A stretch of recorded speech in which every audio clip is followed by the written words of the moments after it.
चलिए class, good morning. तो बेटा हमें आज का जो कॉन्सेप्ट डिस्कस करना है, this is again very important for that कि नेशनल इनकम और उसके एग्रीगेट फैक्ट्स एक्चुअल में होते क्या है।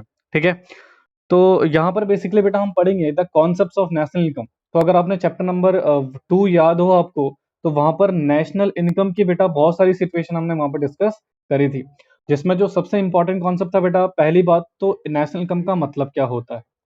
दूसरा, नेशनल इनकम की डेफिनेशन हमें दो तरह के कॉन्सेप्ट निकल कर आए थे बेटा। The first one is the first one is national income कितने प्रकार की होती है। दूसरा, उस इनकम को कमाने वाले पर्सन कौन होता है। राइट, तो ये दो बेसिक डेफिनेशन हमने डिस्कस करी थे बेटा। आई होप सो 2-3 क्लासेस लगी थी इसको डिटेल में हमें डिस्कस करने में। तो यहाँ पर हम उसको समराइज फॉर्म में डिस्कस करने वाले हैं कि एक्चुअल में नेशनल इनकम का क्या मतलब होता है बेटा, और इसको अर्न करने वाले पर्सन को हम बेसिकली क्या कहते हैं। तो इफ यू रिमेंबर दैट बेटा, आपने एक डेफिनेशन पढ़ी थी नेशनल इनकम, तो बिल्कुल इस डेफिनेशन को एनालाइज करते हैं। ठीक है, वीडियो सभी को तो आ रही है बेटा, आपको नहीं आ रही पता नहीं। देखो, नेशनल इनकम की डेफिनेशन में अगर चलें, आप लोग बेटा अपने पुराने नोट्स प्लीज ओपन करके अपने पास रखिए। ठीक है, उसके जरिए हम इसको डिस्कस करेंगे, तो बिल्कुल बिना नोट्स के मत बैठ रहना मेरी शक्ल देखने के लिए नलायक को। तो नेशनल इनकम की डेफिनेशन कहती थी sir, national income is the sum of total factor income. ठीक है, ध्यान सुनना सर, नेशनल इनकम क्या होती थी, ध्यान सुनना। नेशनल इनकम क्या होती थी बेटा हमारी, national income is the sum total of factor income. यानी कि सर, नेशनल इनकम ना फैक्टर इनकम का ही टोटल है, जो बेसिकली किसने अर्न करी हो बेटा, किसने अर्न करी हो, हमारे नॉर्मल रेसिडेंट ने। ठीक है, the concept is that sir, हमारी नेशनल इनकम का मतलब होता था it is the sum total of factor income.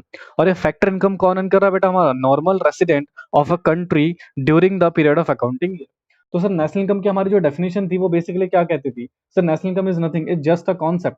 एक फैक्टर इनकम का टोटल समीशन है बेटा, जिसको अर्न किसने कर रखा है, कमॉन, हमारे नॉर्मल रेसिडेंट ने of a country during accounting year. तो इसमें दो कॉन्सेप्ट समझ में आने वाली बात है, एक तो फैक्टर इनकम, दूसरा हमारा नॉर्मल रेसिडेंट। तो अगर मैं क्रक्स में बात करूं बेटा, अगर मुझे किसी देश का नेशनल इनकम निकालना हो तो उसके लिए मुझे दो कॉन्सेप्ट चाहिए।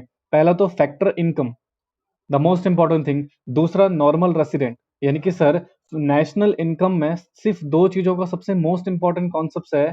सर, फैक्टर इनकम होनी चाहिए। सर, वो फैक्टर इनकम किसने कमाई हो बेटा, नॉर्मल रेसिडेंट ने वो पैसा कमाया हो। अगर ये दोनों चीजें सेटिस्फाई हो जाती हैं तो उस सिचुएशन को हम बोलते हैं बेटा नेशनल इनकम। ठीक है, अगेन याद रखना बेटा, डोमेस्टिक इनकम और नेशनल इनकम दोनों में फर्क है। ठीक है, domestic income is something else, national income का मतलब कुछ और होता है।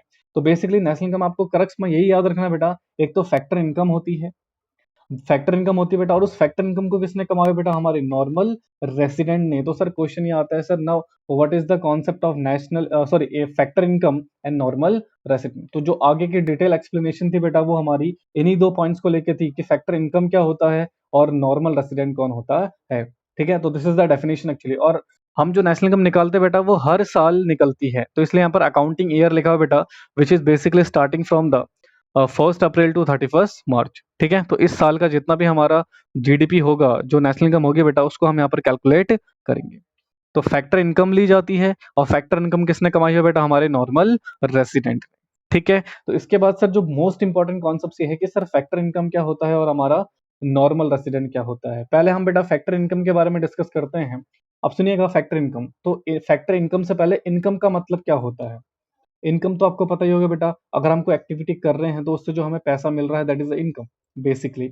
सर, इनकम के ना दो टाइप्स होते हैं। अगर आपको याद होगा बेटा, हमने पढ़ा था फैक्टर इनकम और ट्रांसफर इनकम। तो फैक्टर इनकम क्या होती थी सर, ट्रांसफर इनकम क्या होती थी। नेशनल इनकम में से फैक्टर इनकम को ही क्यों लिया जाता है, फैक्टर इनकम को ही क्यों लिया जाता है, ट्रांसफर इनकम को क्यों नहीं लिया जाता। ये सारी सिचुएशन हमने वहां पे डिस्कस करनी थी। तो द बेसिक पॉइंट ये था सर, फैक्टर इनकम क्या होती थी। तो फैक्टर इनकम मतलब होता था बेटा, फैक्टर इनकम का मतलब ये होता था बेटा कि सर हमारा दैट इज एक पर्सन, राइट, दैट इज एक पर्सन बेटा, जो कोई एक्टिविटी कर रहा है इकोनॉमी में। राइट, तो जो कोई एक्टिविटी कर रहा है और उसके बदले बेटा जो उसको मनी रिसीव हो रहा है, तो उस मनी को, उस पैसे को, उस इनकम को बेटा हम फैक्टर इनकम के नाम से जानते थे। ठीक है, इसको हमने एक और कॉन्सेप्ट बोला था सर, अगर इकोनॉमिक्स में कोई बाइलेटरल ट्रांजेक्शन होती है, दो तरफा ट्रांजेक्शन। ठीक है, तो ध्यान सुनना, तो यहाँ पर बेसिकली होता क्या था बेटा हमारा, सर नेशनल इनकम में फैक्टर इनकम का जो कॉन्सेप्ट था उसमें बायलैटरल ट्रांजैक्शन की इनकम को लिया जाता था बेटा। यानी कि सर बायलैटरल ट्रांजैक्शन बोले तो सर दो तरफा ट्रांजैक्शन। जैसे फॉर बेस्ट एग्जांपल बेटा, मैं आपको पढ़ा रहा हूँ तो डेफिनेटली उसके बदले में आपको फीस, आप मुझे फीस पे कर रहे हो बेटा। तो देयर इज अ सिचुएशन कि सर यहाँ पर हो क्या रहा है, मैं आपको कुछ सर्विस दे रहा हूँ, कुछ ट्रांजैक्शन कर रहा हूँ आपके साथ, तब जाके मुझे कुछ उसका रेम्युनरेशन मिल रहा है। तो जो मुझे इनकम रिसीव हो रही है बेटा, उसी इनकम को हम क्या बोलते हैं, फैक्टर इनकम। और एक और कॉन्सेप्ट इसमें पढ़ा था बेटा, factor income generally factor of production से रिलेटेड होती है। If you remember that, factor of production से रिलेटेड होती है। अब फैक्टर ऑफ प्रोडक्शन क्या होता था बेटा हमारा, फैक्टर ऑफ प्रोडक्शन होता था सर, जहां पर हम बेसिकली क्या करते थे बेटा, फैक्टर ऑफ प्रोडक्शन में जहां पर हम बेसिकली करते थे, आपका जो society is the owner of the factors, आपका लैंड, लेबर, कैपिटल, एंटरप्रेन्योर। तो सोसाइटी क्या करती थी बेटा, basically house hold producer sector को फैक्टर प्रोवाइड करता था, और उस फैक्टर के बदले प्रोड्यूसर सेक्टर बेटा इसको फैक्टर पेमेंट करता था।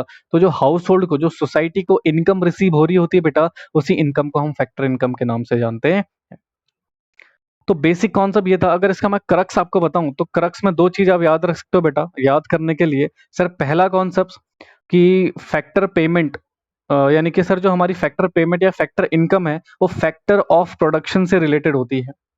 दूसरा sir, factor income bilateral transaction से रिलेटेड होती है। ये दो पॉइंट आपको मोस्ट इंपॉर्टेंट है जो आपको याद रखना है। ठीक है, जो तीसरा कॉन्सेप्ट था बेटा हमारा नॉर्मल रेसिडेंट का, उसको हम डिस्कस करते हैं। पहले मुझे बताइए यहाँ तक आपको समझ में आया सभी स्टूडेंट को कि नेशनल इनकम की डेफिनेशन, उसका क्रक्स पॉइंट आपने पढ़ा, फिर आपने पढ़ा फैक्टर इनकम, और फिर आपने पढ़ा बेटा ट्रांसफर इनकम। ठीक है, ऑलरेडी आपने सब कुछ पढ़ा हुआ बेटा, मैं आपको सिर्फ एक समराइज फॉर्म में उसको रिवाइज करा रहा हूँ ताकि आपको लॉन्ग टर्म तक याद रहे। ठीक है, चलिए बहुत बढ़िया। अब आता है सर, इसका जो अगला जो कॉन्सेप्ट था बेटा, अगला जो कॉन्सेप्ट है बेटा, वो अगला कॉन्सेप्ट क्या था हमारा। अच्छा, एक और चीज, नेशनल इनकम में फैक्टर इनकम को लिया जाता है, ट्रांसफर इनकम को नहीं लिया जाता। इसके पीछे बेटा एक लॉजिक था, if you remember that. Sir factor income को इसलिए लिया जाता था क्योंकि उससे इकोनॉमिक्स में कुछ वैल्यू एडिशन होता है और वो फर्स्ट टाइम ट्रांजैक्शंस को जनरेट करती है। इसलिए हम फैक्टर इनकम को ही नेशनल इनकम यानी कि राष्ट्रीय आय में सम्मिलित करते थे। बट सर हम ट्रांसफर इनकम को क्यों नहीं शामिल करते, तो उसका लॉजिक ये था सर, पहले तो ट्रांसफर इनकम बेटा कोई वैल्यू एडिशन नहीं करता है इकोनॉमी में। जैसे मैंने आपको डोनेशन दिया या किसी पर्सन ने डोनेशन करा, ग्रांट्स एंड डोनेशन प्रोवाइड करी बेटा, तो उस स्थिति में क्या होता था जनरली, उस स्थिति में बेसिकली हम ये देखते थे सर, वहां पर कुछ इकोनॉमिक वैल्यू एडिशन तो हुआ नहीं।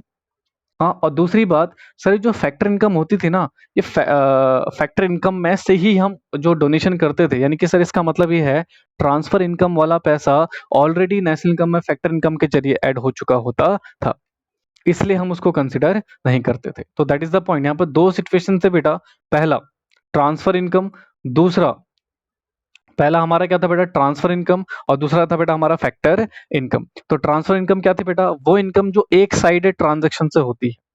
यानी कि सर मैंने आपको कुछ पैसे दे दिए, आपने मेरे लिए कुछ किया नहीं था, बट मैंने आपको पैसे प्रोवाइड कर दिए, आपको गिफ्ट्स दे दिया, आपको डोनेशन दे दिया, तो जिससे आपकी इनकम जनरेट हो रही है वो इनकम हमारा ट्रांसफर इनकम होता था। तो उस ट्रांसफर इनकम को हम यहाँ पर इंक्लूड नहीं करेंगे। बेटा डोमेस्टिक इनकम अलग चीज है, नेशनल इनकम डोमेस्टिक इनकम वो अलग चीज है, उसको अभी यहाँ पर इंक्लूड मत करो। इनकम का जो टाइप है ना वो दो ही है हमारे। पहला हमारा इनकम का टाइप क्या है बेटा, फर्स्ट है हमारा बेसिकली यहाँ पर क्या कहते हैं, ट्रांसफर इनकम, और दूसरा हमारा फैक्टर इनकम। तो सर फैक्टर इनकम को यहाँ पर हम नेशनल इनकम में लेंगे, ट्रांसफर इनकम को यहाँ पर हम नेशनल इनकम में कंसिडर नहीं करेंगे। तो ये दो बेसिक पॉइंट थे।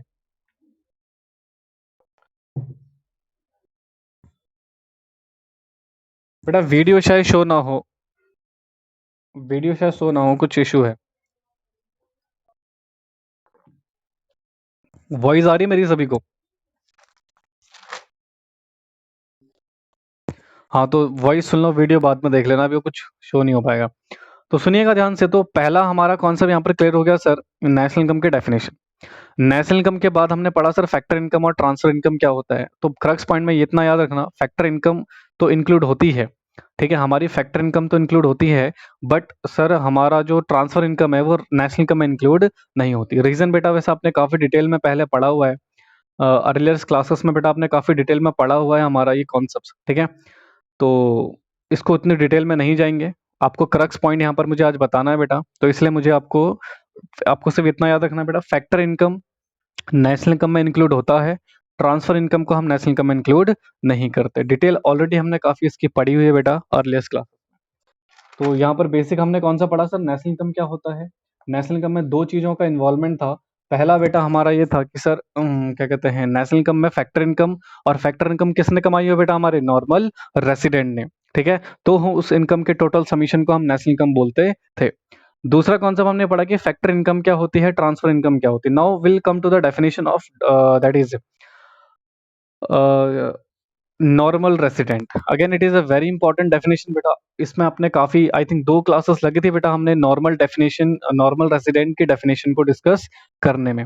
तो यहाँ पर भी हम इसको डिस्कस करेंगे, तो बिल्कुल आप कंसंट्रेशन से सुनते रहना बेटा कि नॉर्मल रेसिडेंट कौन होता है। तो मैं जनरली इसकी डेफिनेशन आपको बताता हूँ जो आपको क्रक्स में याद रखनी है। देखो, आपको सिर्फ क्रक्स पॉइंट याद रखना है, और क्रक्स एक बार आपके समझ में आ गया देन डेफिनेटली आपको इशू नहीं होगा उतना। सर नॉर्मल रेसिडेंट का मतलब होता है वो पर्सन, देखो हम पूरी डेफिनेशन नहीं पढ़ेंगे बेटा, ऑलरेडी आपने काफी पढ़ा हुआ है इसमें। नॉर्मल रेसिडेंट का मतलब होता है सर वो पर्सन जो बेसिकली किसी भी देश में राइट ऑर्डिनरी रिसाइड कर रहा है, और उसका इकोनॉमिक इंटरेस्ट उसी देश में स्टेब्लिश है। तो 2 पॉइंट यहाँ पर आपको याद रखने हैं। पहला, सर अगर कोई पर्सन किसी देश में ऑर्डिनरी रिसाइड कर रहा है। दूसरा, उस पर्सन का उसी देश में बेटा इकोनॉमिक इंटरेस्ट भी क्या करता है बेटा, फॉल करता है। तो उस पर्सन को बेसिकली हम उस देश का बेटा क्या मान लेते थे, नॉर्मल रेसिडेंट। तो सर यहाँ पर दो चीज ध्यान में रखने वाली बात है, ऑर्डिनरी रेसिडेंट, दो चीज याद रखना है बेटा यहाँ पर, ऑर्डिनरी रेसिडेंट और दूसरा बेटा हमारा इकोनॉमिक इंटरेस्ट। ना क्वेश्चन आता है सर ऑर्डिनरी रेसिडेंट का मतलब क्या होगा, और the second point is economic interest का मतलब क्या होगा। तो अगर मैं ऑर्डिनरी रेसिडेंट का मतलब समझाऊं बेटा आपको, तो बेसिकली आपको पता ही है, अगर कोई पर्सन किसी देश में 1 साल या उससे ज्यादा स्टे करता है राइट, तो उसको हम ऑर्डिनरी रिसाइडिंग बोलते हैं राइट। और दूसरा इकोनॉमिक इंटरेस्ट का मतलब सर जितनी भी इकोनॉमिक रिलेटेड एक्टिविटीज हैं, कंजम्पशन, इन्वेस्टमेंट, प्रोडक्शन एक्सेट्रा, वो सारी एक्टिविटी बेटा आप उसी देश में अगर कर रहे हो तो आपका इकोनॉमिक इंटरेस्ट भी उसी देश में फॉल डाउन करता है। तो सर यहाँ पे दो बातें हमें पढ़नी है। एक तो नॉर्मल रेसिडेंट का मतलब ये कि सर कोई पर्सन किसी एक पर्टिकुलर कंट्री में नॉर्मली रिसाइड कर रहा हो, यानी ऑर्डिनरी रिसाइड कर रहा हो। दूसरा, उसका इंटरेस्ट भी उसी देश में हो। कौन सा इंटरेस्ट बेटा, इकोनॉमिक इंटरेस्ट। ठीक है, तो इसमें दो बातें थी बेटा, तो उन दो बातों का मतलब फिर हमने पढ़ा सर ऑर्डिनरी रिसाइड का मतलब वो पर्सन जो 1 साल या उससे ज्यादा किसी देश में रहता है, या फिर दूसरा इकोनॉमिक इंटरेस्ट का मतलब ये पढ़ा बेटा हमने कि उसकी इकोनॉमिक रिलेटेड एक्टिविटी, चाहे प्रोडक्शन हो, कंजम्पशन हो राइट, कुछ भी एक्टिविटी बेटा अगर वो किसी देश में करता है तो उसको हम बेसिकली क्या मानेंगे बेटा, that is economic interest of that person. तो यहाँ पर मैं इसको अगर पूरा क्रक्स पॉइंट में बताऊं, तो नॉर्मल रेसिडेंट वो पर्सन होता है जो किसी देश में 1 साल या उससे ज्यादा टाइम के लिए रहता है बेटा राइट। दूसरा, उसने इन्वेस्टमेंट, कंजम्पशन या फिर कोई भी इकोनॉमिक एक्टिविटी वो उसी देश में करता है, तो उस पर्सन को हम क्या मानेंगे बेटा, normal resident. I hope so आपको समझ में आया हो इसकी डेफिनेशन। हाँ जी बोलो फटाफट, if you clear with this.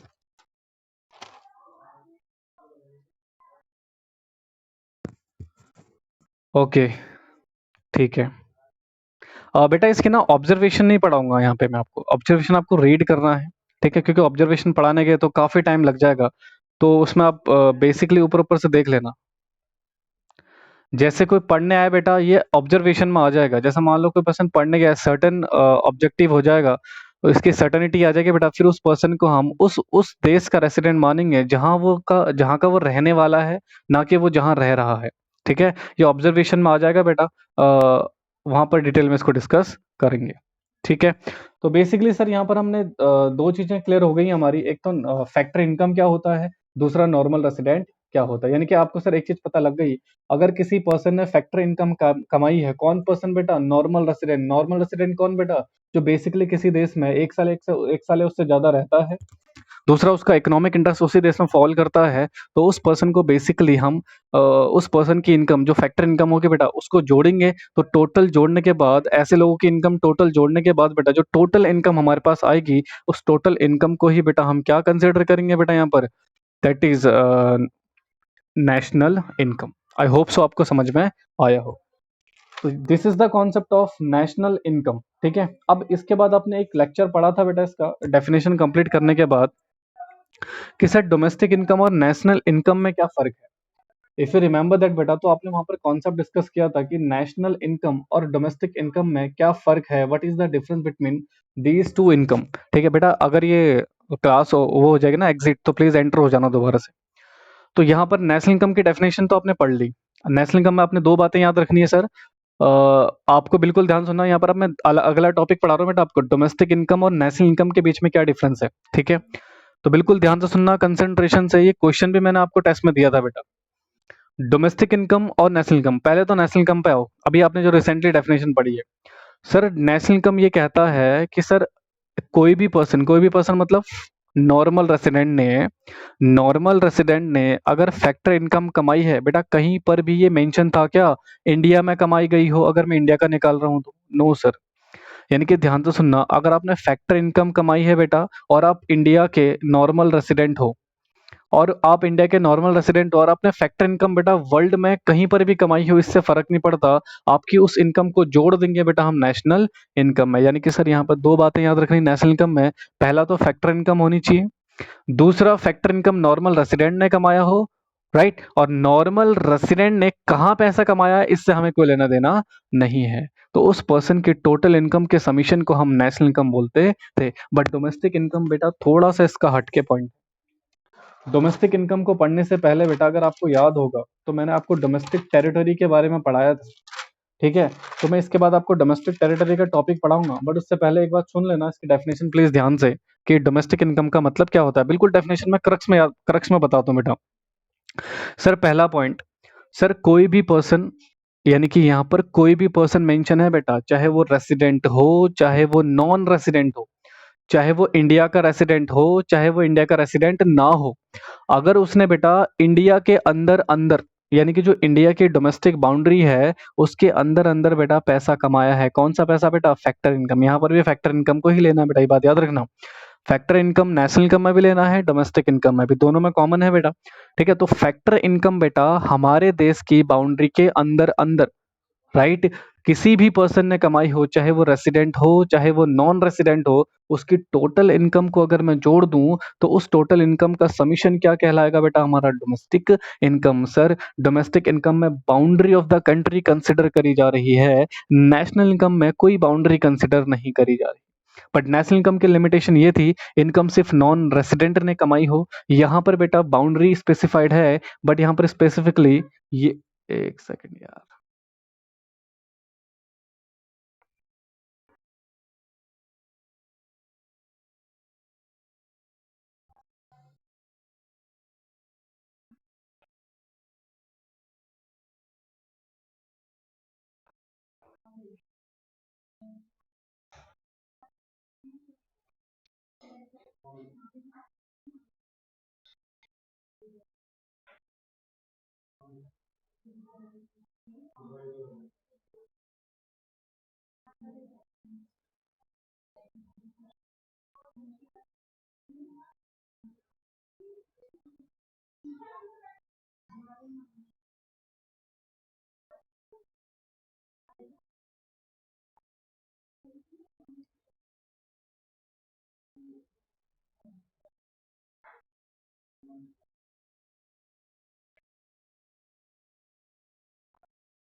चलिए बेटा आगे सारे, सब नालायक आ गए जी। कोई बात नहीं, क्या करें, लाइट का भी ऐसे टाइम पे काट देते हैं नालायक। चलिए बिल्कुल ध्यान से सुनेंगे। हमने सर कौन सा बेसिकली पढ़ा था, डोमेस्टिक इनकम और नेशनल इनकम का मतलब क्या है। आई होप सो आपको ना इनके बीच का डिफरेंस समझ में आ गया हो। हाँ जी, इसके बीच का डिफरेंस सभी बच्चों को क्लियर है। तो भैया एक सेकंड किसी बच्चे का डाउट है बेटा, डाउट को ले लेते हैं फिर आगे बढ़ते हैं। बच्चे का डाउट है तो क्या भैया हम ये कह सकते हैं कि नेशनल इनकम को डोमेस्टिक इनकम कह सकते हैं? कैसे बेटा? नेशनल इनकम और डोमेस्टिक इनकम में डिफरेंस नहीं है। नेशनल इनकम और डोमेस्टिक इनकम में डिफरेंस क्या है सर? नेशनल इनकम में जो इनकम ली जाती है, भले वो फैक्टर इनकम होती है बेटा, बट वो सिर्फ किसने कमाई हो बेटा? नॉर्मल रेसिडेंट ने। और डोमेस्टिक इनकम में बेटा फैक्टर इनकम ही होती है, नो डाउट, बट वहां पर अर्निंग किसी की भी ले सकते हैं बेटा हम, चाहे वो रेसिडेंट हो चाहे वो रेसिडेंट ना हो, सब्जेक्ट टू कंडीशन उन्होंने पैसा बेटा सिर्फ और सिर्फ इंडिया के बाउंड्री के अंदर कमाया गया हो। डिफरेंस है ना? हाँ जी। तो this is the difference between domestic income and national income. ये एक पॉइंट डिफरेंस है बेटा। वहां पर बाउंड्री स्पेसिफाई नहीं है, वहां पर मतलब आप कहीं पर भी पैसा कमाया हो उससे फर्क नहीं पड़ता, बट यहाँ पर बाउंड्री स्पेसिफाइड है। यहाँ पर बाउंड्री स्पेसिफाइड है मतलब सर पैसा डोमेस्टिक इनकम के अंदर पैसा सिर्फ और सिर्फ बेटा आपने कहाँ कमाया हो बेटा? घरेलू सीमा के अंदर अंदर, घर की जो हमारी बाउंड्री है उसके अंदर अंदर आपने पैसा कमाया हो। तो ये मेंशन था वहां पे बेटा स्पेसिफिकली। ठीक है, आई होप सो आपको समझ में आया हो। नाउ सबसे इंपॉर्टेंट क्वेश्चन ये आता है सर, किसी भी देश की डोमेस्टिक बाउंड्री का मतलब क्या होता है?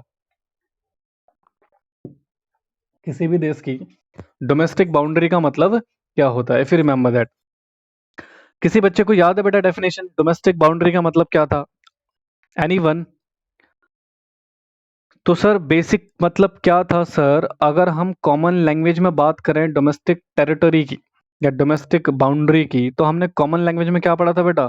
कि सर जो एक political territory of the nation होती है, जो एक political territory of the nation होती है, उसी को हम क्या मानते थे बेटा? Boundary of the country. क्या मानते थे बेटा? बाउंड्री ऑफ द कंट्री, यानी कि जो हमारी घरेलू सीमा होती है वो। बट सर अगर मैं इकोनॉमिकली बात करूं तो यहाँ पर इकोनॉमिक टेरिटरी की बात होती है। अब दोनों में फर्क है बेटा, एक पॉलिटिकल टेरिटरी और इकोनॉमिकल टेरिटरी में फर्क होता है। देखो इकोनॉमी का जो कंसंट्रेशन होता है ना, वो बेसिकली किससे रिलेटेड होता है बेटा? Flow of goods and services और ह्यूमन कैपिटल। ठीक है, और पॉलिटिकल बाउंड्री मतलब बेटा जो डेफिनेटली गवर्नमेंट डिसाइड करती है बेटा अकॉर्डिंग टू देयर एडमिनिस्ट्रेशन। ठीक है, तो अगर इन द ज्योग्राफिकल टेरिटरी हम पढ़े बेटा, तो गवर्नमेंट क्या कहती है बेटा? सर वहां तक बिल्कुल ध्यान सुना, गवर्नमेंट कहती है, गवर्नमेंट एडमिनिस्ट्रेशन कहता है सर जहां जहां तक गुड्स, सर्विसेज और पर्सन्स, बिल्कुल ध्यान सुनना, इंडिया की अगर मैं बात करूं, जहां जहां तक बेटा गुड्स, सर्विसेज, पर्सन, तीन चीज फ्रीली सर्कुलेट हो सकते हैं, यानी कि आजादी से जा सकते हैं, कोई रोक टोक नहीं होगी, वहां तक भारत की सीमा होगी, यानी कि भारत की बाउंड्री होगी। बेसिक अगर मैं ज्योग्राफिकल बाउंड्री की बात करूं बेटा, अगर मैं कश्मीर से लेकर कन्याकुमारी तक अगर बोलूं, क्या बेटा आप कोई भी गुड्स बेच सकते हो पूरे भारत में? यस। कोई रेस्ट्रिक्शन है आपके ऊपर? No sir. आप सर्विस कहीं पर भी दे सकते हो? यस। कोई रेस्ट्रिक्शन है बेटा? No sir. क्या आप कहीं पर भी जा सकते हो बेटा? जैसे फॉर एग्जाम्पल अगर आप जम्मू कश्मीर जाओ, क्या आपसे वीजा मांगा जाएगा बेटा? नो। आप उत्तराखंड जाओ तो क्या आपके वीजा मांगा जाएगा? नो। आप फ्रीली बेटा पूरे इंडिया में कहीं पर भी जा सकते हैं। तो ये गवर्नमेंट एडमिनिस्ट्रेशन के अकॉर्डिंग बेटा भारत की डोमेस्टिक टेरिटोरी का मतलब है। तो कहने का मतलब बेसिक सा ये है सर, जहां जहां तक हम जा सकते हैं, अपने गुड्स बेच सकते हैं, सर्विस प्रोवाइड कर सकते हैं बेटा freely without any restrictions, without any restrictions, तो सर उसको हम क्या मानते हैं? Domestic territory. ठीक है, ये तो था बेटा हमारा फिजिकल बाउंड्री का मतलब। सर क्या समुद्र में, पानी में भी क्या हमारा इलाका होता है बेटा? हमारी बाउंड्री के अंदर क्या वाटर टेरिटोरी भी आती है? यस सर, वाटर टेरिटोरी भी बेटा हमारे बाउंड्री के अंदर अंदर आती है। तो कितने तक आती है सर? जहां से बेटा समुद्र शुरू हो रहा है वहां से 200 नॉटिकल माइल्स तक। ध्यान से सुनना, जहां से समुद्र स्टार्ट हुआ बेटा वहां से 200 नॉटिकल माइल्स तक भारत का ही बेटा क्या होता है? हाँ जी, टेरिटरी होती है, यानी कि सर वो भी हम उस टेरिटरी में कंसिडर करेंगे। सर इस टेरिटरी को फर्दर कुछ पार्ट्स में डिवाइड कर दिया गया, 12 नॉटिकल माइल्स, 24 नॉटिकल माइल्स और रेस्ट जो बच गया इसको बोलते हैं exclusive economic zone. If you remember that, मैंने आपको ये भी बताया था सर 12 नॉटिकल माइल्स में कोई भी गुड्स, कोई भी सर्विस, कोई भी पर्सन फ्रीली जा सकता है। 24 उसके बाद जो 24 नॉटिकल माइल्स होते हैं बेटा, वहां पर फ्रीली नहीं जा सकते बेटा आप। वहां पर जो एरिया होता है वो कोस्टल गार्ड का होता है, यानी कि कस्टम ऑफिसर्स का होता है बेटा। वो सीज एंड सर्च कर सकते हैं किसी भी वेसल को, पर्सन को, कि भैया आप यहाँ कर क्या रहे हो, आपकी चेकिंग कर ले बेटा। 24 नॉटिकल माइल्स होता है। और उसके बाद बेटा जो हमारा बच गया रेस्ट पोर्शन, इन 12 और 24 माइनस कर लेना बेटा, जितना आएगा वो जो हमारा एरिया होगा वो होता है ऑयल एंड नेचुरल गैस के पर्पस के लिए। तो ये 200 नॉटिकल माइल्स तक बेटा इंडिया की बाउंड्री में कंसिडर होता है। तो बेसिकली अगर मैं बोलूं तो जन 1 नॉटिकल माइल्स का मतलब भूल गए नलायको 1.8 किलोमीटर, जल्दी भूल जाते हो तुम। ठीक है, 1.8 किलोमीटर अप्रोक्सीमेटली। ठीक है, गूगल पे सर्च कर लेना, वहां पर एग्जैक्ट आ जाएगा बेटा। वो 1.8 समथिंग और कुछ है बेटा वहां पे, तो उसको आप सर्च कर लेना। बट बेसिकली मैं 1.8 kilometre is equal to 1 nautical miles होता है। मैंने पहले भी क्लास में बताया था, याद नहीं रहता नालायकों को। ठीक है, तो बेसिक सर अगर मैं डोमेस्टिक टेरिटरी की बात करूं तो जनरली हम ये कहते हैं सर, कॉमन लैंग्वेज में पॉलिटिकल जो बाउंड्री होती है उसी को, जो अगर आप किसी इंसान से पूछोगे, नॉर्मल पर्सन से, लेमैन पर्सन से, उससे बोले कि भैया बताइए इंडिया की बाउंड्री कितनी है, तो बेसिकली बोलेगा भाई जम्मू कश्मीर से लेकर कन्याकुमारी तक पूरा भारत ही है। उसको नहीं पता होगा कि 200 नॉटिकल माइल्स भी इंडिया के अंदर ही आता है, राइट। वो एक तरह से इकोनॉमिकल बाउंड्री होती है आपकी। ठीक है, समझ आया बेटा सभी बच्चों को डोमेस्टिक बाउंड्री का मतलब क्या होता है? किसी नालायक को डाउट है तो पूछ सकता है बेटा फटाफट से।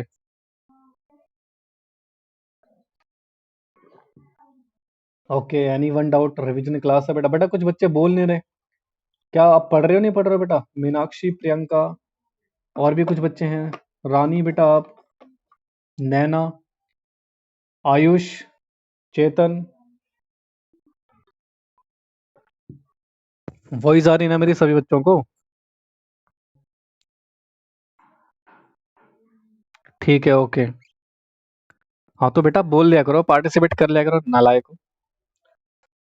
चलिए, अब मोस्ट इंपॉर्टेंट कॉन्सेप्ट बेटा, जो कि इस चैप्टर नंबर 2 का एक लास्ट टॉपिक था हमारा, कन्वर्जन से रिलेटेड।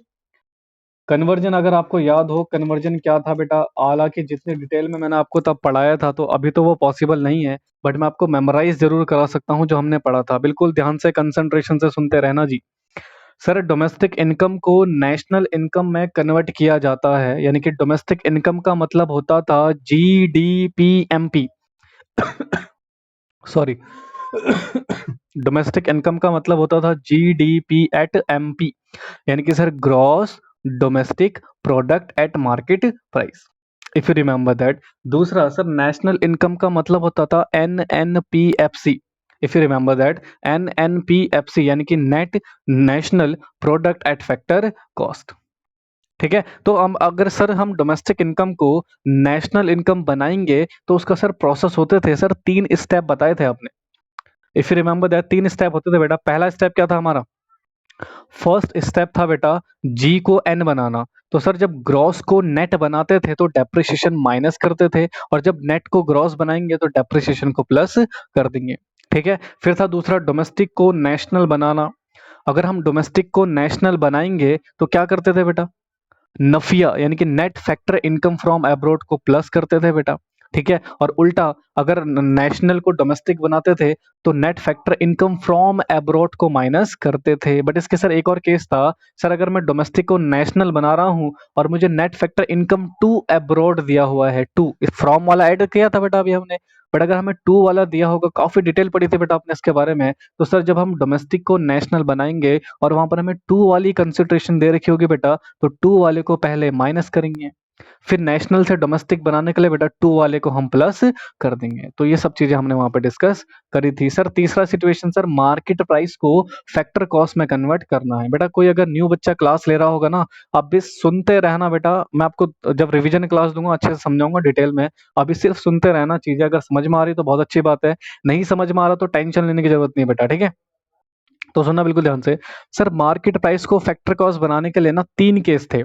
अगर क्वेश्चन में आईटी दिया हो, क्वेश्चन में सर आईटी और सब्सिडी दोनों दिया हो, या सिर्फ सब्सिडी दिया हो, तो अगर मैं बेसिक बात बताऊं तो मार्केट प्राइस को फैक्टर कॉस्ट बनाने के लिए बेटा हमें NIT माइनस करना पड़ता था, और फैक्टर कॉस्ट से बेटा हम अगर मार्केट प्राइस बना रहे हैं तो NIT प्लस होता था। NIT बोले तो नेट इनडायरेक्ट टैक्सेस।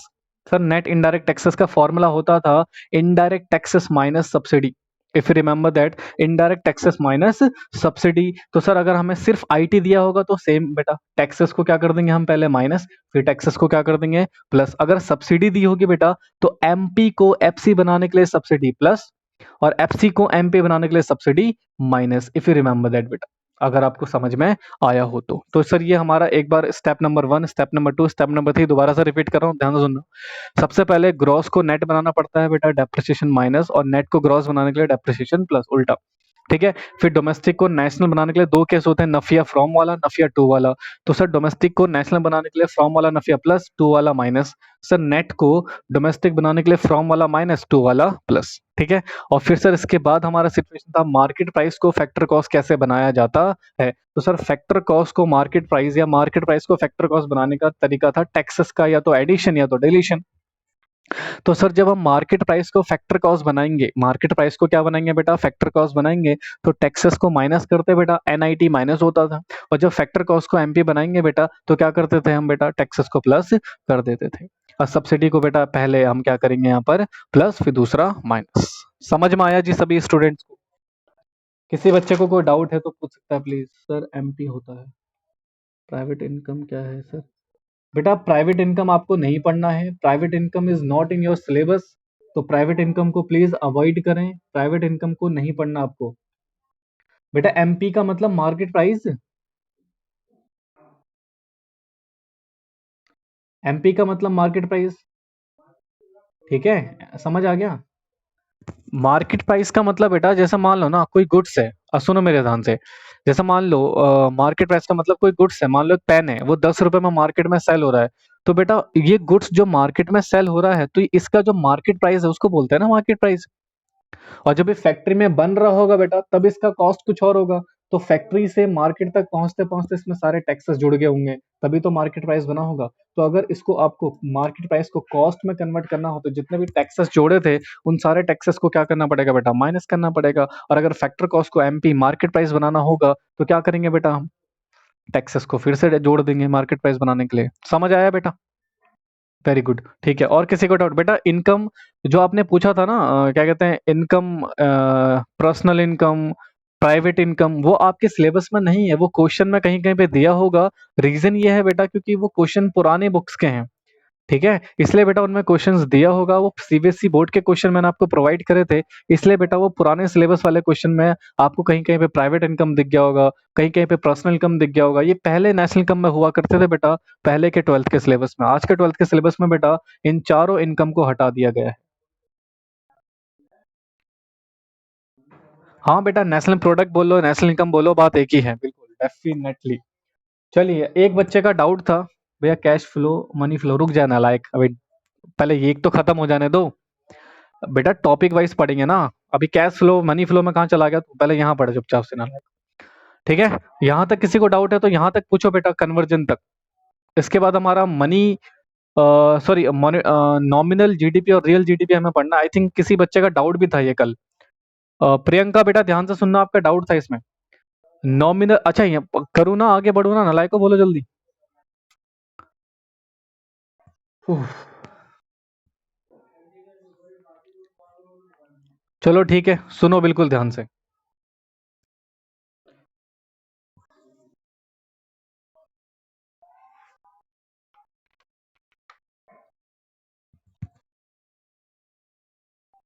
बिल्कुल ध्यान से सुनिएगा। सिचुएशन क्या है अब, दो चीजें हैं बेटा, एक नॉमिनल जीडीपी और दूसरा हमारा रियल जीडीपी। ठीक है, अगर मैं नॉमिनल जीडीपी की बात करूं तो उसकी क्या सिचुएशंस होती है सर, अगर मैं रियल जीडीपी की बात करूं उसकी क्या सिचुएशंस होती है। बिल्कुल कंसंट्रेशन से ध्यान से सुनना, 2 मिनट में समझ में आएगा बेटा आपको। देखो, जैसे मैं आपको एक बात बोली, ये पेन है, ये पेन बेटा मान लो पिछले साल भी था, बट पिछले साल सर इसकी कीमत कम थी। मान लो पेन उस टाइम पे 7 रुपए का मिलता था, बिल्कुल ध्यान से सुनना प्लीज। ये पेन उस टाइम पे 7 रुपए का मिलता था, बट सर इस साल ना इसकी कीमत बढ़कर 10 रुपए हो गई। अब सुनो ध्यान से, सर पिछले साल जितना प्रोडक्शन इस पेन का हुआ होगा, आवाज नहीं आ रही? क्या बात कर रहे हो बेटा, आवाज नहीं आ रही क्या मेरी? हेलो सर, मेरा बहुत ज्यादा नेटवर्क नहीं, अब आ रही है, आ रही है, ठीक है। बेटा नेटवर्क थोड़ा स्लो हो गया होगा, इस वजह से दिक्कत हो रही होगी। ठीक है, सुनो ध्यान से। हाँ, थोड़ा नेटवर्क प्रॉब्लम तो हो ही जाता है कभी कभी, कोई नहीं। सर तो अब मेरा मतलब ये आता है सर, मान लो अगर मैं पिछले साल, क्या मेरे पास सर कोई टाइम मशीन तो है नहीं, मैं पिछले साल जाके इसकी कीमत वहां पे चेंज कर दूं, तो इस गुड्स की जो पिछले साल कीमत थी बेटा, क्या वो चेंज हो सकती है? हाँ या ना? पिछले साल इन गुड्स की जो प्राइस थी बेटा, आज उस साल में चेंज हो सकते हैं बेटा? उस साल में जो भी प्राइस था बेटा वही रहेगा। क्या इस साल में चेंज हो सकती है? हाँ बिल्कुल सर, इस साल तो प्राइस चेंज हो सकती है, पूरा साल पड़ा हुआ है सर, कभी भी प्राइस चेंज हो सकता है, कोई दिक्कत थोड़ी है। मेरा क्वेश्चन ध्यान से सुनना।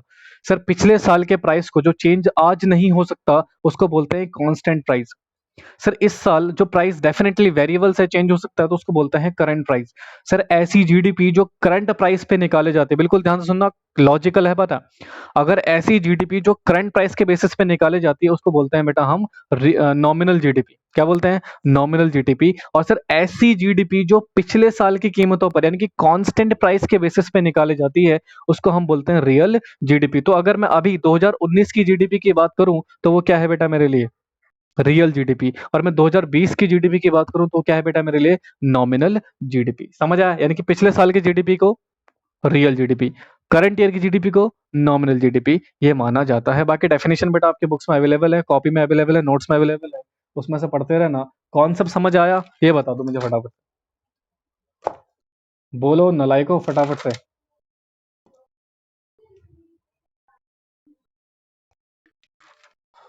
ओके, ग्रॉस और नेट समझा देता हूँ, सुना ध्यान से। बेटा ग्रॉस का मतलब क्या होता है? ग्रॉस का मतलब होता है कि उसमें ना आपका डेप्रिसिएशन इंक्लूड है। ग्रॉस में क्या होता है ना, डेप्रिसिएशन इंक्लूड होता है, बट जो नेट वैल्यू होती है ना उसमें डेप्रिसिएशन इंक्लूड नहीं होता। जैसे अगर आपने अकाउंट्स में पढ़ा होगा ना वर्किंग कैपिटल, वर्किंग कैपिटल पढ़ा है किसी बच्चे ने? वर्किंग कैपिटल मैं आपको समझाता हूँ, 2 मिनट समझ में आएगा बेटा। आपने पढ़ा होगा ग्रॉस वर्किंग कैपिटल होता है, नेट वर्किंग कैपिटल होता है। पढ़ा है नालायको? याद है कुछ?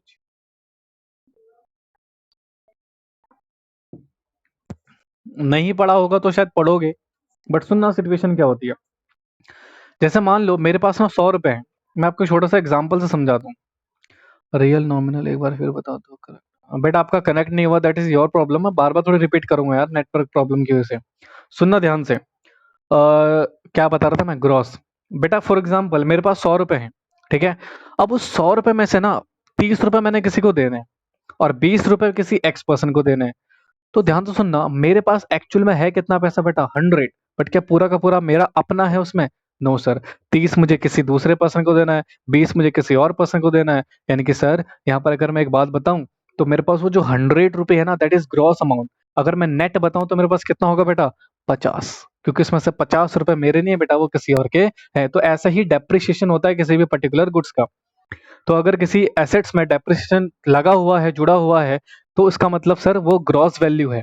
और उसमें से अगर मैं डेप्रिसिएशन निकाल दूं तो वो क्या हो जाएगा बेटा? हमारा नेट वैल्यू हो जाएगा। वैसी जीडीपी है बेटा, जीडीपी में भी तो वही चीजें होती हैं। प्रोडक्शन कर रहे हो, डेप्रिसिएशन की इन्वॉल्वमेंट है, तो that is the point sir. Gross domestic product यानी कि ग्रॉस का मतलब सर उसमें ना डेप्रिसिएशन का इंक्लूजन है। तो उस डेप्रिसिएशन को हटा देंगे, डेफिनेटली वो डेप्रिसिएशन हमारा तो है नहीं, वो तो खर्चा है बेटा हमारे लिए।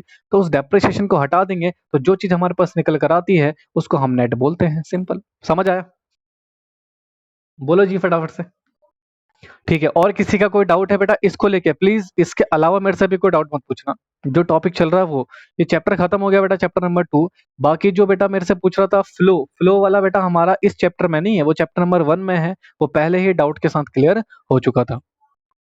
पुराने डाउट नहीं पूछने ना लायक, पुराने डाउट की डाउट क्लास रखी थी मैंने, आपने नहीं ली, दैट इज योर मिस्टेक। चलिए, अब आते हैं हम अपने चैप्टर नंबर 3 में। फटाफट से इसको भी रिवाइज करते हैं बेटा, फटाक से, ठीक है। सबसे पहली बात, सर हमारे नेशनल इनकम निकालने के ना कितने मेथड थे सर? 3 मेथड थे सर। 3 मेथड में सबसे पहला था प्रोडक्ट मेथड, दूसरा था सर हमारा इनकम मेथड, और तीसरा था हमारा एक्सपेंडिचर मेथड। काफी डिटेल में पढ़ चुके हो, क्वेश्चन भी सॉल्व कर चुके हो, सब कुछ कर चुके हो। बस 5 मिनट मुझे दे दो, आपको एकदम से समझा देता हूँ उसको एक बार समराइज फॉर्म में, ठीक है। बिल्कुल ध्यान सुनेंगे। पहले सबसे पहले सर प्रोडक्ट मेथड क्या होता है वो बताइए। तो प्रोडक्ट मेथड क्या होता है सर? प्रोडक्ट मेथड में ना जनरली हम यहाँ, अच्छा सुनो एक करेक्ट पॉइंट सुनो पहले।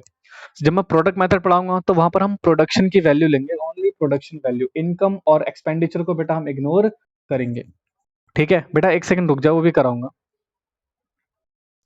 छूट गया क्या वो? हाँ कोई नहीं, करा देंगे, कोई दिक्कत नहीं है।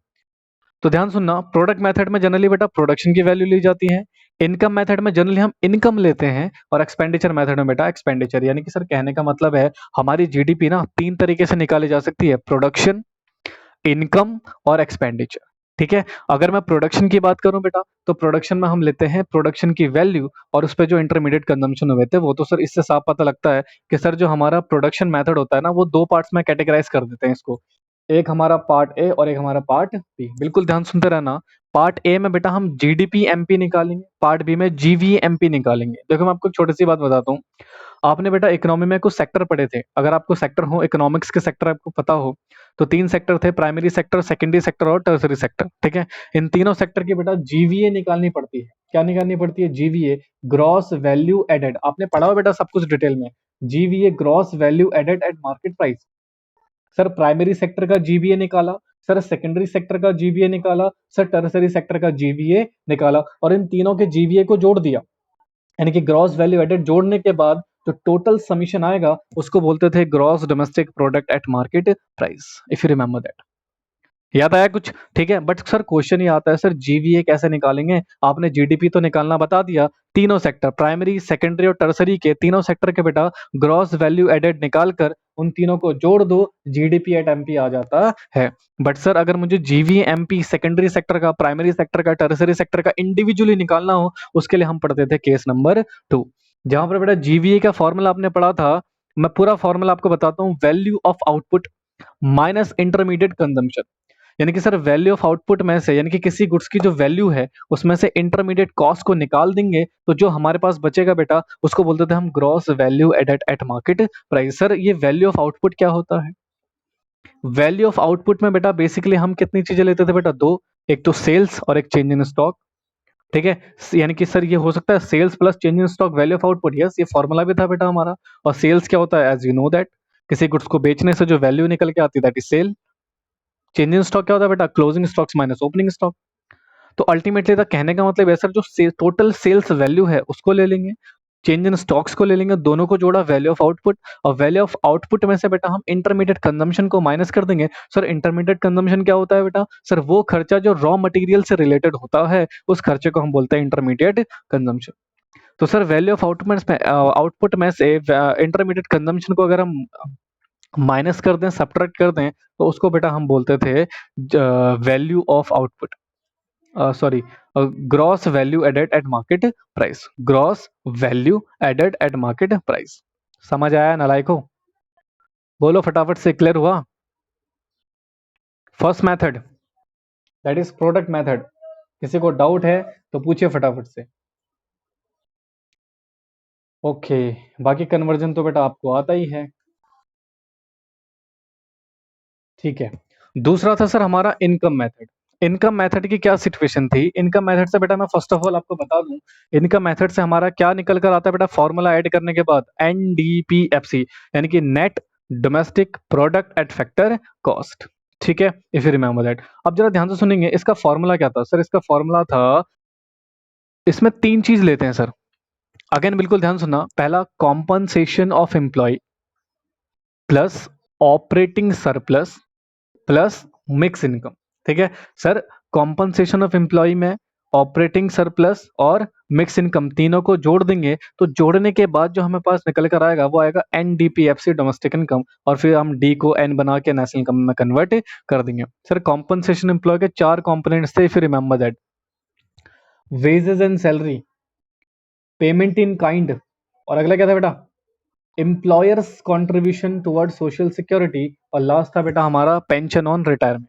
यानी कि कॉम्पनसेशन एम्प्लॉय के चार पॉइंट थे सर। पहला वेजेस एंड सैलरी, दूसरा pension, sorry payment in kind, तीसरा एम्प्लॉयर्स, एम्प्लॉय नहीं बेटा, employers contribution toward social security, और लास्ट था बेटा हमारे पास पेंशन ऑन रिटायरमेंट। सर इन चारों चीजों को जोड़ने के बाद हमारे पास आता था compensation of employ. Operating surplus में सर अगेन हमारी तीन चीजें थी, रेंट या रॉयल्टी, इंटरेस्ट और प्रॉफिट।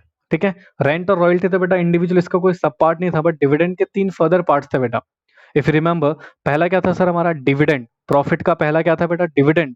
दूसरा अनडिस्ट्रीब्यूटेड प्रॉफिट, और लास्ट था बेटा हमारा कॉर्पोरेट टैक्सेस।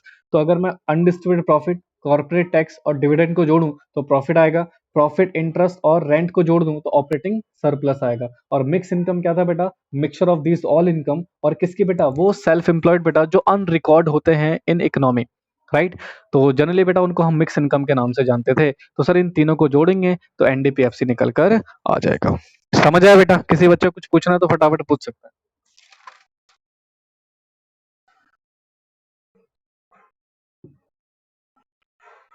बोलिए फटाफट से, पूछना बेटा कुछ। किसी पॉइंट में डाउट हो तो प्लीज पूछें, नहीं तो मैं आगे बढ़ूं। ठीक है, ओके ओके। अब आता है सर हमारे पास एक्सपेंडिचर मेथड। सारे बच्चे कनेक्टेड है ना? ये वो नालायक भग गया। ओ माय गॉड भैया, सेल्फ एम्प्लॉयड की इनकम हमें कैसे? बेटा सेल्फ मैंने बताया तो था, जैसे मान लो जो सेल्फ एम्प्लॉयड है, जैसे मान लो कोई रेडी वाला पर्सन है, मोमोज वाला पर्सन है, या कोई हलवाई है। सर हम क्या कर गवर्नमेंट क्या करती है, सर्वे करवाती है, कुछ अपने गवर्नमेंट ऑफिशियल्स को भेजती है बेटा। वो फॉर्मली कस्टमर बन के जाते हैं और उनसे जान जस्ट पेपर फॉर्म में जानकारी लेते हैं बेटा। उस जानकारी को जनरली हम क्या बोलते थे बेटा, मिक्स इनकम। इस तरीके से पता लग जाता है बेटा। ठीक है, वो एक तरह से on an average estimated income होती है बस। समझ गए जी? हाँ जी, सर्वे के थ्रू बिल्कुल। ठीक है, अब देखो बेटा आगे की कॉन्सेप्ट चलते हैं एक्सपेंडिचर मेथड की ओर। एक्सपेंडिचर मेथड से हम क्या निकालते थे बेटा, जीडीपी एट एमपी। बेटा मैं एक और बात बता दूं, जिन बच्चों की क्लास छूट रही है इस टाइम पे नेटवर्क इशू के कारण, डोंट वरी, मैं इस लेक्चर को यूट्यूब पे अपलोड कर दूंगा, वहां से भी देख लेना, कोई दिक्कत वाली बात नहीं है।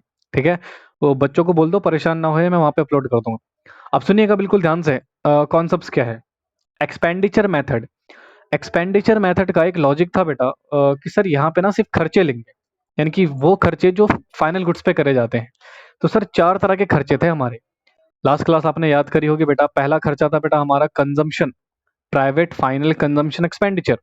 दूसरा था गवर्नमेंट फाइनल कंजम्पशन एक्सपेंडिचर। तीसरा था इन्वेस्टमेंट एक्सपेंडिचर, और लास्ट था बेटा हमारा नेट एक्सपोर्ट या नेट इम्पोर्ट। ठीक है, कंजम्पशन एक्सपेंडिचर जो प्राइवेट वाला हाउस होल्ड या इंडिविजुअल पर्सन करते हैं। गवर्नमेंट बेटा डिफेंस के लिए या फिर सोशल सर्विस के लिए कंजम्पशन करती है बेटा वो। और इन्वेस्टमेंट मतलब जो प्रोड्यूसर खर्चा करता है बेटा गुड्स के ऊपर, चाहे वो फिक्स एसेट्स हो चाहे वो रॉ मटेरियल वगैरह हो।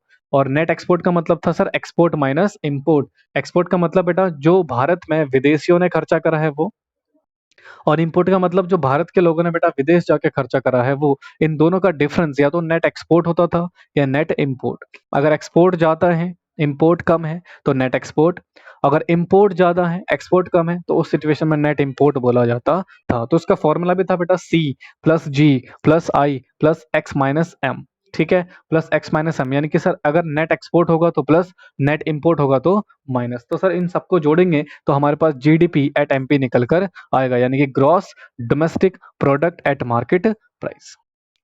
और फिर उसको कन्वर्जन तो आपको आता ही है बेटा, किस तरीके से इसको कन्वर्ट किया जाता है।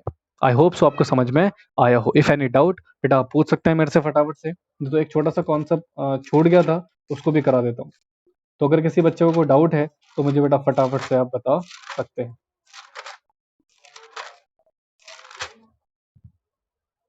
ठीक है, ओके डन। अब सुनिएगा एक छोटा सा टॉपिक बेटा, क्लास ओवर होने वाली है, बस अब सुन लेना ध्यान से। सर एक बेसिक कॉन्सेप्ट होता है जीडीपी वेलफेयर का, वो छूट गया था बेटा। जीडीपी वेलफेयर का जनरली मतलब क्या होता है, जैसे मान लो अगर हम मानते हैं कि अगर रियल जीडीपी हमारी बढ़ रही है, यानी कि अगर जीडीपी बढ़ रही है तो इसका मतलब होता है सर इकोनॉमिक ग्रोथ कर रही है। और जब इकोनॉमिक ग्रोथ करेगी बेटा उसका बेनिफिट सोसाइटी को मिलेगा, तो यानी कि सोसाइटी का वेलफेयर होगा। ये था जीडीपी वेलफेयर। इसके चार लिमिटेशन थे बेटा, अगर आपको याद हो बेटा, जीडीपी कंपोजिशन, ठीक है, डिस्ट्रीब्यूशन ऑफ इनकम, एक्सटर्नलिटीज और नॉन मॉनेटरी ट्रांजैक्शन। तो ये चार लिमिटेशन का मतलब मैंने आपको काफी डिटेल में पढ़ा रखा है बेटा प्रीवियस क्लासेस में। तो मुझे नहीं लगता इसको दिक्कत वाली बात है, बट फिर भी सुन लो। अन डिस्ट्रीब्यूशन ऑफ इनकम का क्या लॉजिक था बेटा, जीडीपी भले बढ़ जाए, ठीक है, अगर जीडीपी बेटा, इन्वेस्टमेंट काफी डिटेल में पढ़ा रखा है बेटा, अभी ना पॉसिबल नहीं है कि इन्वेस्टमेंट में फिर से उतनी डिटेल में पढ़ा दूंगा आपको। प्रीवियस लेक्चर आप देख लेना आराम से, उससे समझ में आ जाएगा आपको। सुनना, अगर मैं डिस्ट्रीब्यूशन की बात करूं, तो अगर बेटा इक्वल डिस्ट्रीब्यूशन हो रहा है फिर तो कोई दिक्कत नहीं है सर, सब पूरी सोसाइटी को बेनिफिट मिलेगा। अगर अनइक्वल डिस्ट्रीब्यूशन हो गया बेटा तो एक सोसाइटी बेटा, रिच सोसाइटी को बेनिफिट ज्यादा मिल जाएगा, पुअर सोसाइटी को बेनिफिट कम मिलेगा। तो इसका मतलब ये होगा सर जीडीपी के बढ़ने से भी जीडीपी के बढ़ने से भी इकोनॉमी में वेलफेयर प्रमोट नहीं हो रहा। पहली लिमिटेशन थी बेटा ये। दूसरी लिमिटेशन थी बेटा हमारी that is composition of GDP. देखो बेटा इकोनॉमी में ना कुछ कुछ ऐसे प्रोडक्शन होते हैं जिनकी वैल्यू भले जीडीपी में ऐड होती है बेटा, बट उसका डायरेक्ट बेनिफिट हमें प्रोवाइड नहीं हो पाता। जैसे डिफेंस का प्रोडक्शन बेटा, हथियार बना रहे हैं बेटा, उन हथियार बनाने का बेटा देखो प्रोडक्शन तो हो रहा है, जीडीपी में ऐड भी हो रहे हैं, वो उससे जीडीपी बढ़ भी रही है, राइट। बट सर उसका बेनिफिट डायरेक्टली सोसाइटी को नहीं मिलता। सर बेनिफिट मिलेगा बट इनडायरेक्ट फॉर्म में मिलेगा, ठीक है। और नेक्स्ट था बेटा हमारे पास नॉन मॉनेटरी ट्रांजैक्शन। देखो बेटा आज भी इंडिया में देखो मनी चैप्टर शुरू होने वाला है फ्राइडे से, तो काफी डिटेल में मैं कॉन्सेप्ट पढ़ाऊंगा आपको बार्टर सिस्टम का। तो बार्टर सिस्टम क्या होता है बेटा, सर गुड्स के बदले गुड्स का ट्रांजैक्शन। तो इसमें बेटा ट्रांजैक्शन तो होती है बट वो जीडीपी में रिकॉर्ड नहीं हो पाती, जिसकी वजह से बेटा वेलफेयर प्रमोट नहीं हो पाता। और लास्ट था बेटा हमारा एक्सटर्नलिटीज। तो एक्सटर्नलिटीज का मतलब था, बेसिक पॉइंट ध्यान तो सुनिएगा सर, इकोनॉमी एक्टिविटी के कुछ अच्छे प्रभाव होते हैं और कुछ बुरे प्रभाव, तो उसी को एक्सटर्नलिटीज बोलते हैं। जैसे अगर किसी पर्सन ने कोई फैक्ट्री सेटअप करी तो सर इकोनॉमी में उससे क्या मिलेगा, एम्प्लॉयमेंट मिलेगा, बट उसका एक नेगेटिव इफेक्ट भी होगा बेटा, वो सोसाइटी को पोल्यूशन भी फ्री में प्रोवाइड करेगा। तो इसलिए बेटा इकोनॉमिक में इसमें वेलफेयर पूरी तरह से प्रमोट नहीं हो पाता। आई होप सो आपको समझ में आया हो ईच एंड एवरी पॉइंट, ठीक है। ये बेटा सिर्फ एक रिवीजन क्लास थी, एक समराइज फॉर्म में मैंने पूरा चैप्टर आपको रिवाइज कराया है, ठीक है। अगर जो पहली बार ये लेक्चर देख रहा होगा या पहली बार लेक्चर सुन रहा होगा बेटा, माइट भी उसको समझ में नहीं आया हो, तो डेफिनेटली वो सिर्फ इस लेक्चर को रिवीजन पर्पस के लिए यूज कर सकता है ओनली, ठीक है। चलिए थैंक यू वेरी मच। अगर किसी स्टूडेंट को डाउट है